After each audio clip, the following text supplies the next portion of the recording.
Hello बच्चों, मैं वर्मा दीपक testified tutorial classes में आप सभी का स्वागत करता हूं। आज के इस लेक्चर में हम पढ़ने वाले हैं एक्सरसाइज 6A क्वेश्चन नंबर 24। तो चलिए स्टार्ट करते हैं। क्वेश्चन नंबर 24 में आपसे पूछा जा रहा है कि which term of the AP is it's first negative term. कह रहा है ना बाबू कि ये दिए गए एपी का कौन सा टर्म ऐसा है जो पहला नेगेटिव टर्म होगा। ठीक है ना, पहला नेगेटिव टर्म। जैसे आप देख लीजिए ये क्या है 121, 121 से कितना हुआ है घट के 117, फिर 113, यानी कि चार चार का इसमें क्या हो रहा है, डिक्रीज हो रहा है। चार चार क्या हो रहा है, घट रहे हैं। तो ऐसे ही जब घटता जाएगा घटता जाएगा घटता जाएगा तो वो कौन सा टर्म होगा जहां पे पहला नेगेटिव आ जाएगा। ठीक है ना, जाहिर सी बात है बाबू कि ये जो एपी जो है घट रही है तो आगे घटते घटते कोई एक ऐसा टर्म जरूर आएगा जहां पे आपका क्या आ जाए, नेगेटिव नंबर आ जाए। ठीक, तो वही वाला आपको टर्म बताना है कि कौन सा वो पहला टर्म होगा जहां पे इस एपी को हम आगे बढ़ते चलें तो नेगेटिव में आ जाए। किस में आ जाए, नेगेटिव में आ जाए। चलिए हमें नहीं पता है ना कि कौन सा टर्म होगा जो कि नेगेटिव में होगा, तो जो भी यहाँ पे टी एन होगा ना, इसको हम लास्ट टर्म मान रहे हैं, क्या nth टर्म मान रहे हैं लास्ट में, तो ये नेगेटिव होगा तो क्या हो जाएगा, जीरो से छोटा हो जाएगा।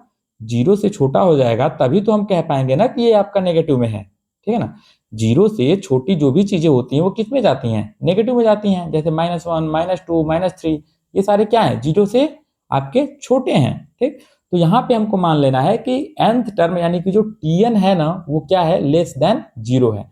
सबसे पहले तो हमें यही मान लेना है। ठीक, तो चलिए इस चीज को हम लिख लेते हैं एक बार। यहां पर आपका दे रखा है a इज इक्व टू 121, फिर common difference d is equal to क्या हो जाएगा, तो आप कहिएगा कि 117 माइनस 121। तो 117 में से 121 घटा दीजिए, 17, 18, 19, 20 जाके 4 आएगा बाबू, कितना, माइनस का 4। क्या लिख दें, कॉमन डिफरेंस कितना आया, -4। और यहाँ पे जो टी एन है ना वो क्या हो जाएगा, लेस देन जीरो। तो यहां लिख लेते हैं T N is less than zero. T N को आपको जीरो से कम लाना है। ठीक, तो चलिए हम nth टर्म का फॉर्मूला निकाल लेते हैं। तो हो जाएगा आपका T N is less than zero. यहां लिख लिया हमने क्या, T N is less than zero. क्यों लिखा मैंने ऐसा, टी एन को मैंने जीरो से कम क्यों रखा, क्योंकि हमको नेगेटिव टर्म चाहिए था। कौन से नंबर पे नेगेटिव टर्म पड़ेगा वही हमको चाहिए, इसलिए मैंने इसको क्या कर लिया, टी एन को जीरो से कम कर दिया। अब लिख लेते हैं T N is equal to A plus N minus one into D is less than zero. ठीक, अब देखिए ए के जगह पे क्या पुट कर दें बाबू, तो आप कहिएगा कि 120 रख दीजिए और प्लस एन तो हमें पता नहीं है। ठीक है, एन जो है नंबर ऑफ टर्म्स हैं वो हमें नहीं मालूम है, रहने देते हैं। N minus one into D, common difference कितना आया, -4 इज लेस देन जीरो। ठीक, अब देख लीजिए 121 और मल्टीप्लाई करा दे अगर इसका तो हो जाएगा आपका प्लस, ब्रैकेट में लिख लीजिए -4n और +4।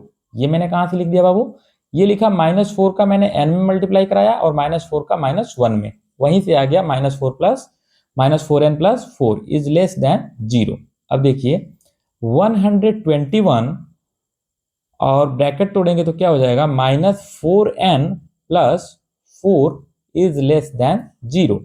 तो 121 में 4 दो दीजिए, कितना हो जाएगा, 125 minus 4n is less than zero. ठीक, अब इसे इधर ट्रांसफर कर देते हैं, किसको, इस -4n वाले टर्म को इधर हम क्या कर दे, भेज देते हैं, ट्रांसफर कर देते हैं। तो हो जाएगा 125 is less then what, 4n।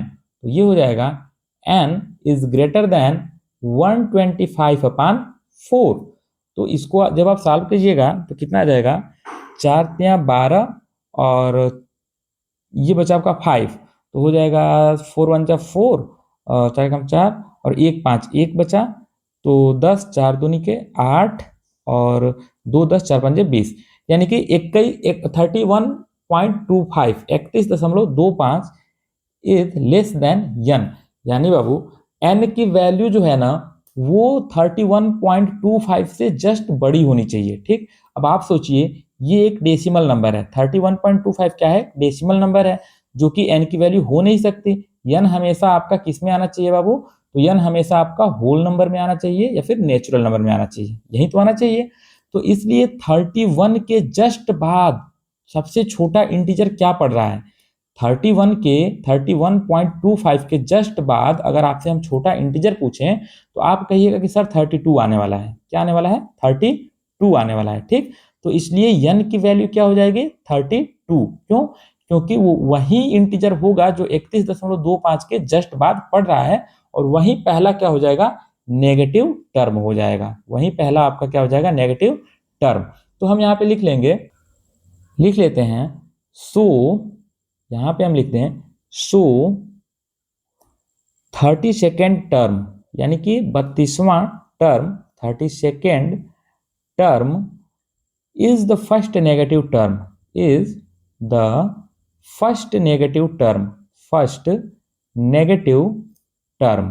ठीक है बाबू, इसका मतलब हुआ कि इस क्वेश्चन के अकॉर्डिंग जब आप ऐसे बढ़ते बढ़ते आगे बढ़ेंगे ना, तो 32वें नंबर पे जब आप जाइएगा तो आपको पहला नेगेटिव में नंबर कोई मिल जाएगा। कुछ भी हो सकता है, -5, माइनस का आपका 3, जो भी मन करे वो भी आ सकता है, ठीक है ना।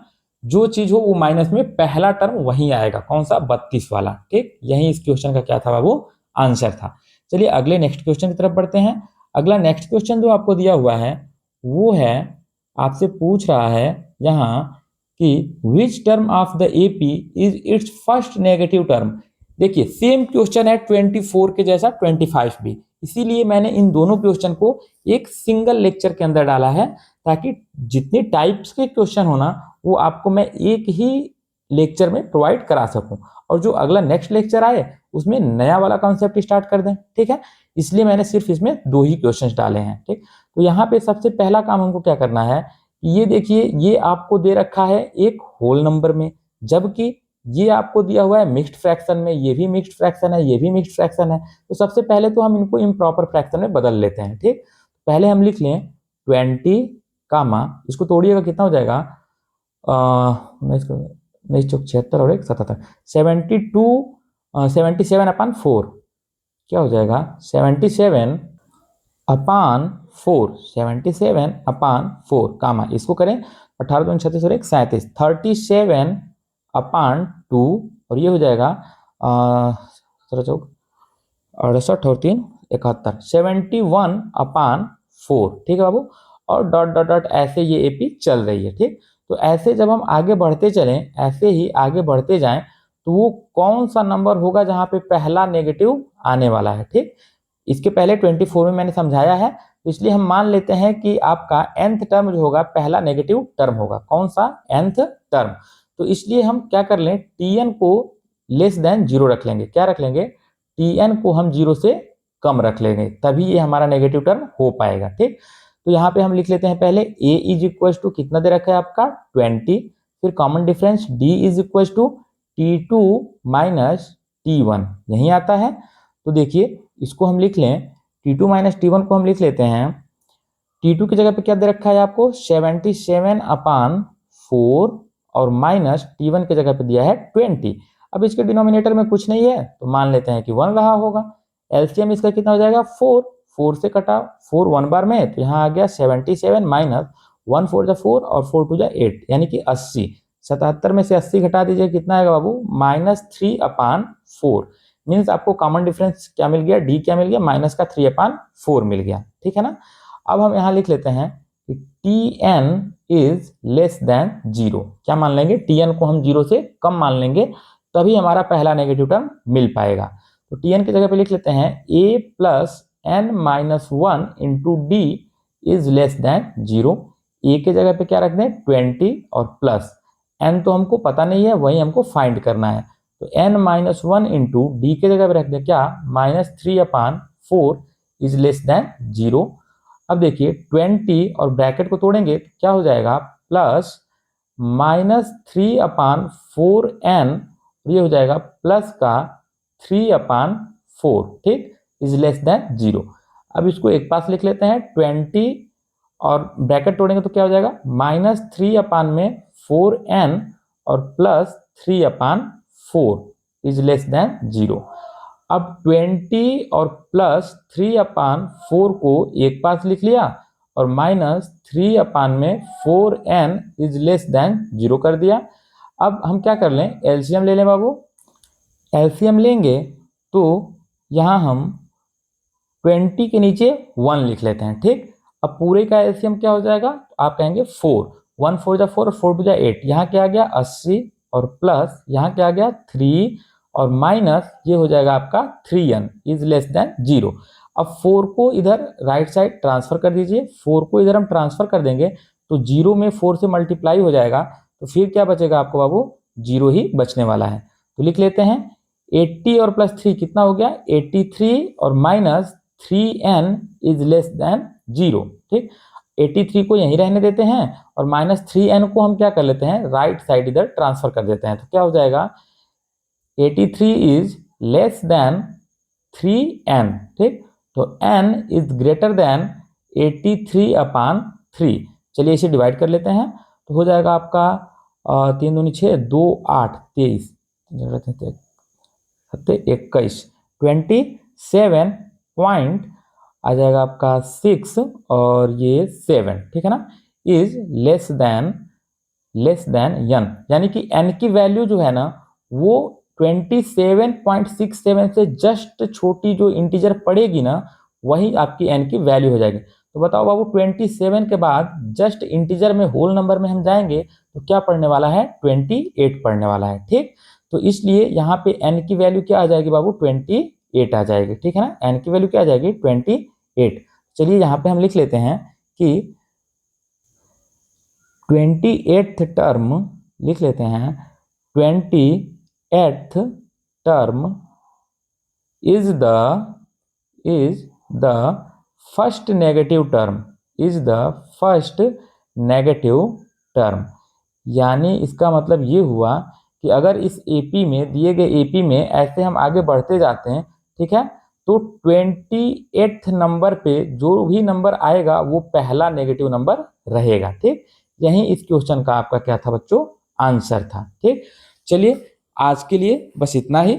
खुश रहिए, मस्त रहिए, व्यस्त रहिए और मन लगा करके पढ़ाई करते रहिए। धन्यवाद।